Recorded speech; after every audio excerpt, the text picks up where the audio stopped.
संभाग भर से पधारे हुए सभी साथियों को नमन, पुरखों को नमन, राजा भासिया भीड़ को नमन, सभी राजाओं की औलादों को नमन।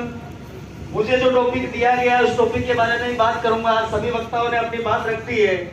मैं आदिवासी परिवार का संघर्ष कहां से शुरू हुआ उसके बारे में आपके बीच में बात रखना चाहूंगा। 2006 के अंदर आरपीएमटी के माध्यम से सरकार से लड़ करके उस सेवा के अंदर 5.5% रिजर्वेशन की शुरुआत करी। उस शुरुआत के साथ ही भाई विक्रम कटारा आज हमारे बीच में आए हुए हैं। इनका तालियों से स्वागत करके अभिनंदन। इसके बाद में एक साथी हमारे बीच में और आया हुआ है। अगर वो रोया नहीं होता तो आज आदिवासी परिवार नहीं होता, ये मैं आपके बीच में कहना चाहता हूँ। बॉर्डर, गुजरात के बॉर्डर पे रहने वाला हमारा भाई रमेश खोकर अगर उस टाइम में उस सरकारी कॉलेज के आगे आकर के हमारे सामने नहीं रोया होता, उसका बीएड में उस टाइम सिलेक्शन नहीं हुआ था। 918 बच्चे उस टाइम में पूरे संभाग भर से रह गए थे। उस टाइम शुरू होता है आदिवासी परिवार का संघर्ष। उस टाइम के तत्कालीन साथी वर्धा से मोहन भाई रोज, भाई राजेश कोटे, नारायण कटारा, विक्रम का नाम ले लिया, ऐसे ऐसे कई साथियों ने संघर्ष शुरू किया। उस टाइम में बचपन में एक काम शुरू हुआ, लगता नहीं था ये काम होगा। फिर आता है टेट का संघर्ष, फिर आता है रीट का संघर्ष। जो लोग ये कहते हैं कि मात्र राजनीति कराई है इन लोगों ने, जो लोग ये कहते हैं कि आदिवासी परिवार ने मात्र राजनेता पैदा किए, मैं इस मंच के माध्यम से कहना चाहता हूँ, शुरुआत आरक्षण से करी थी और आज फिर हम आपको आरक्षण के बीच में ला करके खड़ा किया है।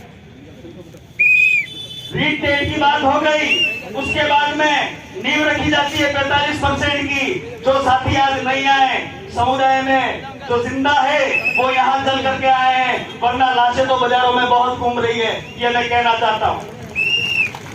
आरक्षण की जहां तक बात आती है, 45 रिजर्वेशन की बात उस टाइम में उठी। उस टाइम में हमारा मिलना बवर्जी से होता है और बवर्जी करने पे आते हैं। मैं आज इस मंच के माध्यम से मन्नाड़ा मेघराज भाई तावड़ को याद करना चाहूंगा, जिन्होंने 98 दिन धरने के अंदर तकरीबन 4 से 5 दिन वहां रात गुजारी थी हमारे बीच में। और बवर जी हमारे बीच में वहां रात रुके, इसी की वजह से आज ये सफेद और काले पड़े हुए वहां इनको एक मच्छर काटा था, उसकी वजह से बवर जी का ये हुआ है। लेकिन उस टाइम का जो संघर्ष था, उस संघर्ष में 45% की जब नींव रखी जा रही थी, उस टाइम के 2-4 साथियों को याद करना चाहूंगा जो दूसरे दलों में बैठे हुए हैं। नंदजी मीणा, कनकपाल जी कटारा, 2 मिनट रुक जाना।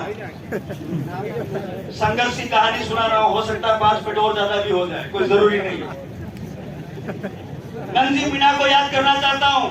इसी मंच पे मैं कनकपाल कटारा को याद करना चाहता हूं, जिसने 45% की नींव को रखा। हमें उन साथियों को नहीं भूलना है। मैं सोमालाल कोटेल साहब को याद करना चाहता हूं। मैं शंकर जी कटारा को याद करना चाहता हूं, जो हमारे सामाजिक गुरु हैं दादा के, और हमारे हमने वहां से संघर्ष शुरू किया है। जो लोग कहते थे आरक्षण की बात नहीं करेंगे, आज फिर से आरक्षण की बात शुरू हुई है। जैसे आज यहाँ पर आए हो, वैसे सभी जिलों पे हमको कार्यक्रम करना है और जाकर के इस सरकार से 12 का 6.5% रिजर्वेशन लेना है प्रशासनिक सेवा में और सब में। 2016 के अंदर 15 में हम लोग किसी और दल में काम करते थे, 12 में विक्रम को प्रेसिडेंट बनाया, 13 में राजकुमार भाई को प्रेसिडेंट बनाया, 15 में संजय परमार को प्रेसिडेंट बनाया। ये कहता हूँ तो थोड़ा सा गड़बड़ लगता होगा कि नहीं साथियों को, कहाँ याद कर रहा हूँ पुरानी बातों को। भाइयों, बहुत सारे सामाजिक लोगों का इस संघर्ष में मौत हो चुका है, उनका नाम हम लोग नहीं लेंगे, उनकी वजह से नींव रखी गई है। नींव के पत्थर को हमेशा याद रखने की जरूरत है। 16 में हमने इसी डूंगरपुर के अंदर बिल प्रदेश विद्यार्थी मोर्चा का गठन, ये कांति भाई बैठे हुए हैं, मेरे ही मुंह से बिल प्रदेश विद्यार्थी मोर्चा का गठन किया गया है। नाम बवर जी ने दिया था, ये आज कहने का जरूरत इसलिए पड़ा है।